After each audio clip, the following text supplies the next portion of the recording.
Shalom saudara-saudara sekalian yang dikasihi Tuhan, selamat pagi. Saudara, kita sungguh bersyukur untuk segala kebaikan Tuhan di dalam kehidupan kita, di mana Tuhan masih memberikan kita kekuatan, kesehatan, untuk kita boleh melanjutkan kehidupan kita.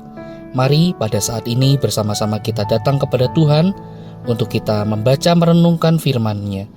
Namun sebelumnya mari kita satukan hati, kita berdoa kepada Tuhan.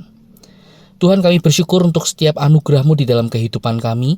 Engkaulah Allah yang setia, Allah yang tidak pernah meninggalkan perbuatan tangannya, dan kami bersyukur hidup kami ada di dalam tangan Tuhan. Engkau menolong, menjaga, dan memimpin hidup kami. Tuhan, saat ini kami hendak membaca merenungkan firman-Mu. Kami sungguh memohon kiranya Allah Roh Kudus bersama dengan kami, menolong kami, memampukan kami mengerti akan firman-Mu. Dan biarlah Tuhan juga tolong kami untuk kami boleh menghidupi firman-Mu. Demi Kristus kami berdoa dan mengucap syukur. Amin. Saudara, di pagi ini bersama-sama kita akan merenungkan firman Tuhan. Kita masih akan melanjutkan perenungan kita dari kitab 2 Tawarikh. Saudara, kini kita tiba pada pasal yang ke-17.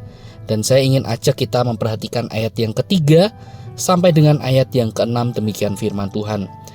Dan Tuhan menyertai Yosafat karena ia hidup mengikuti jejak yang dahulu dari Daud bapa leluhurnya, dan tidak mencari Baal-Baal, melainkan mencari Allah ayahnya. Ia hidup menurut perintah-perintahnya dan tidak berbuat seperti Israel. Oleh sebab itu Tuhan mengokohkan kerajaan yang ada di bawah kekuasaannya. Seluruh Yehuda memberikan persembahan kepada Yosafat, sehingga ia menjadi kaya dan sangat terhormat. Dengan tabah hati, ia hidup menurut jalan yang ditunjukkan Tuhan. Pula ia menjauhkan dari Yehuda segala bukit pengorbanan dan tiang berhala. Sampai di sini kita membaca firman Tuhan. Nah, saudara, ada sebuah pepatah yang mengatakan, buah jatuh tidak jauh dari pohonnya. Nah, saudara, pepatah ini ingin menggambarkan bahwa seorang anak tidak akan berbeda jauh dari orang tuanya. Namun pengecualian bisa saja terjadi. Ada orang yang sangat berhasil justru ketika ia menjadi buah yang jatuh amat jauh dari pohonnya. Artinya hidupnya berbeda dari kehidupan orang tuanya. Nah, saudara, hal inilah yang terjadi pada Raja Yosafat. Saudara, Raja Yosafat menjadi Raja Yehuda menggantikan Asa, ayahnya yang wafat akibat sakit parah yang mendera kakinya. Nah, saudara, Yosafat ini boleh dikatakan menjadi seorang raja yang berbeda dari leluhur-leluhurnya.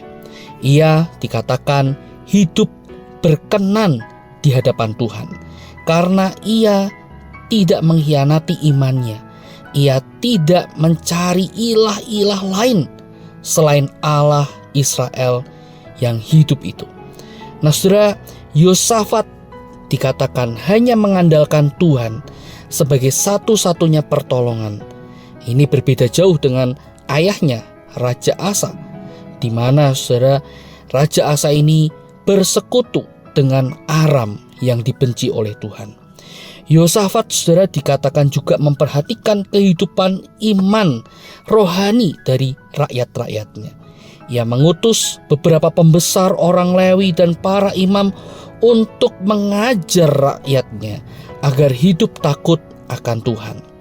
Nah, saudara, apa yang dilakukan oleh Yosafat diperhitungkan oleh Tuhan sebagai sebuah hal yang benar. Sebagai seorang pemimpin bangsa, ia mengelola negaranya dengan begitu baik. Ia membangun sistem pertahanan dan mengorganisir tentaranya demi keamanan negara dan rakyatnya. Ia juga tahu batas-batas kewenangannya. Karena itu ia mendelegasikan tugas mengajar hukum Tuhan kepada orang yang tepat. Dan untuk itu, saudara, sekali lagi Tuhan memberkati upaya Yosafat dengan menaruh rasa takut kepada Yehuda. Nah, rasa takut ini dialami oleh negara-negara tetangga dari Yehuda yang boleh dikatakan mereka jauh lebih kuat, mereka jauh lebih banyak, mereka jauh lebih maju di dalam urusan peperangan, tetapi Allah menaruh rasa takut kepada Yehuda itu kepada mereka. Bahkan kalau kita melihat ayat yang ke-10 dan ke-11, orang-orang Filistin dan orang-orang Arab menyerahkan upeti kepada dia. Nah saudara, rentetan kisah-kisah yang terjadi dalam hidup Yosafat menunjukkan kepada kita bagaimana ketika seorang yang mau hidup takut akan Tuhan, mau mengutamakan Tuhan dalam seluruh sepak terjangnya, maka di sanalah saudara kita akan melihat bagaimana Tuhan berkenan dan Tuhan akan melimpahkannya dengan berkat-berkat yang begitu luar biasa.